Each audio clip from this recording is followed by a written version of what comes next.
Bapak, Ibu, para asatidz, para tokoh masyarakat. Alhamdulillah atas izin Allah saya sampai juga di sini nih. Daerah yang dulu mungkin tahun awal-awal 90 saya masih suka ke daerah sini. Tapi mungkin karena waktu yang terus berjalan akhirnya saya nggak sempat kesini-sini lagi gitu. Saya perkenalkan diri, saya Boy Tirta. Usia saya udah 55 tahun dan mulai tadi pagi saya akhirnya menjadi kakek. Alhamdulillah. Jadi putri pertama saya sudah melahirkan. Sekarang melahirkannya kebetulan di Medan.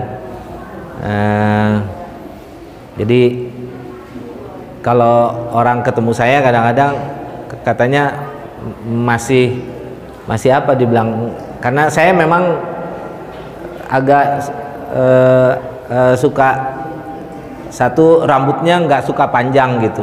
Jadi kadang-kadang lebih suka rambutnya diginiin. Jadi kesannya kalau ngelihat kok ada gitu orang, biasanya orang kalau ngeliat orang pengurus DMI itu kan udah rada sepuhan dikit gitu. Memang sejak era Pak JK nih Dewan Masjid agak dirubah paradigmanya. Jadi Pak Yusuf Kalla sejak waktu itu minta bahwa pengurus DMI itu kalau bisa umurnya 40 tahun sampai 50 tahun. Jadi yang 55 ke atas jadi penasehat 60 gitu. Nah kalau bisa ketua DKM, besok-besok yang muda-muda gitu, supaya masjidnya larinya bisa lebih kencang. Bukannya yang tua nggak kencang sih, cuma kan keterbatasan waktu dan lain sebagainya, insya Allah. Nah hari ini saya hanya akan berbagi tentang peran dan fungsi masjid. Jadi sebagai rumah Allah, jadi kalau kita ngurus masjid itu sebenarnya catatan pentingnya kita sudah mempersiapkan diri sebuah proses kematian kita. Jadi ini penting dulu dicamkan. Jadi ngurus masjid itu adalah kita berpikir bahwa satu saat memang sudah ada waktunya Allah akan memanggil kita, dan itu harus kita yakinkan bahwa Allah akan memanggil kita. Cara apa yang paling terbaik pada saat Allah manggil kita adalah semua pekerjaan terbaik, amal ibadah yang ya semua, mungkin ada pekerjaan yang lain baik, tapi mungkin mudah-mudahan dengan mengurus masjid ini jadi sebuah proses yang akan menggiring kita pada saat kematian kita, itu adalah proses terbaik. Saya tadi sudah dapat informasi bahwa kebetulan saya tinggal di Pinanggeria, Bu. Jadi rumah saya sama rumah Pak Gubernur tuh cuma 200 meter, 300 meter. Cuma Pak Gubernur di atas, rumah saya yang kebanjiran terus. Jadi kalau Ibu kalau dengar banjir Celduk Indah, nah sebelahnya Pinanggeria itu tempat kita. Tempat kita ada 1.200 rumah, ada 2 RW, ada 1 masjid besar yang kita punya. Itu di atas lahan Pasos Fasum.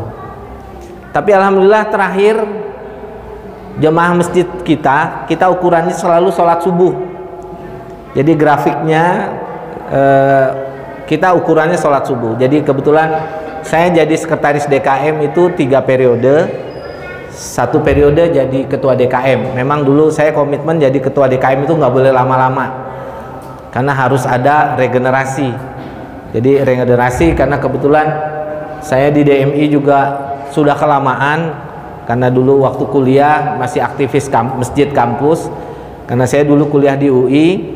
Jadi saya aktivis masjid kampus, terus diajak masuk dewan masjid, udah sampai kelamaan, sampai udah 20 tahun, udah 4 periode nih.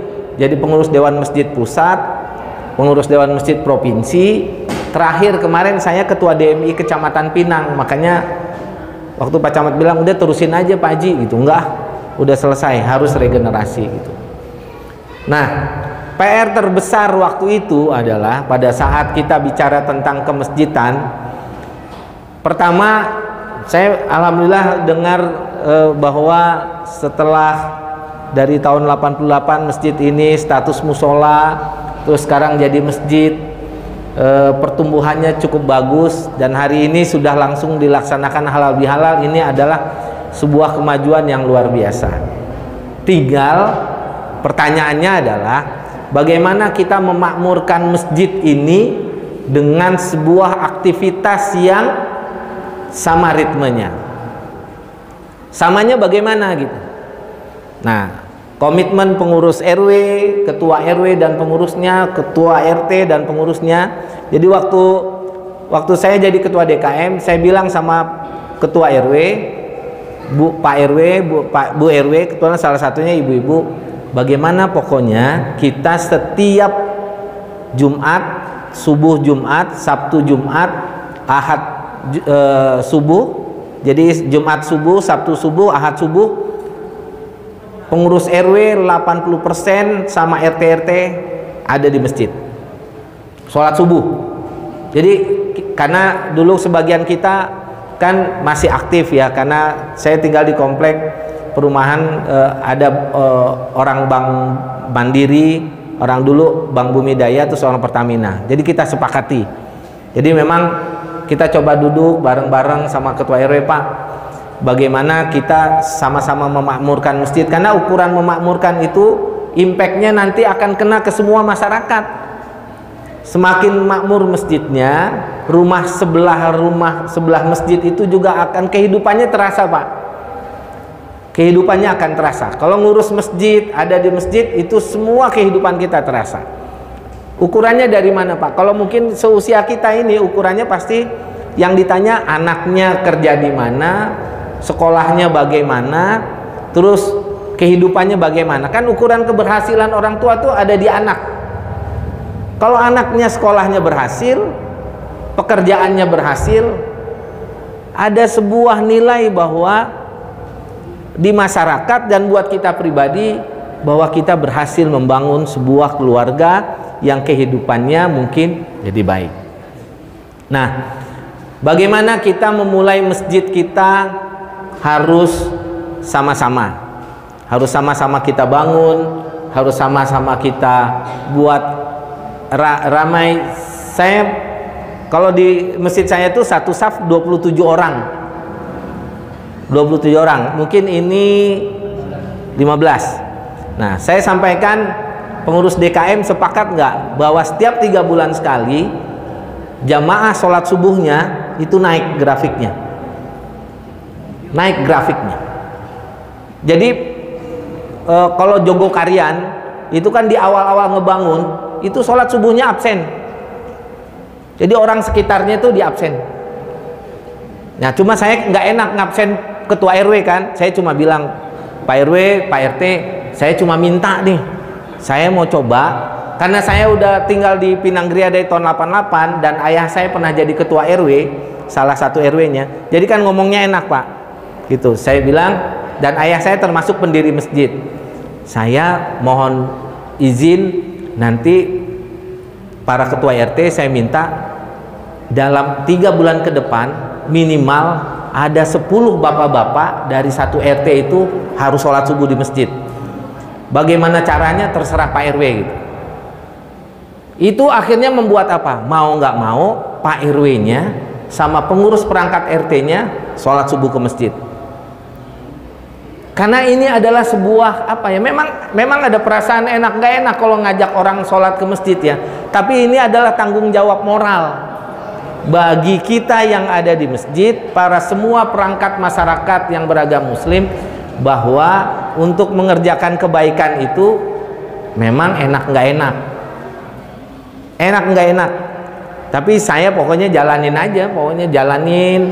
Dulu kalau ada orang komplain biasanya ngomongnya ke orang tua saya, Pak Haji, Bu Haji, tolong bilangin dong sama Boy, jangan diumumin tuh RT berapa yang minggu ini jemaah sholat subuhnya turun gitu.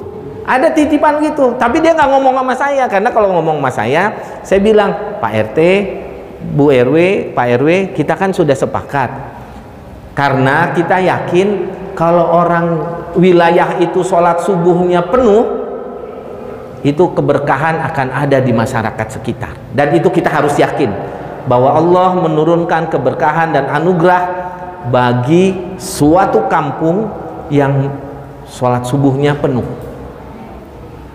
Itu harus ada keyakinan, dan pengurus RT RW harus sepakat bagaimana kehidupan masyarakat di sini jadi baik, kita sholat sama-sama ke masjid.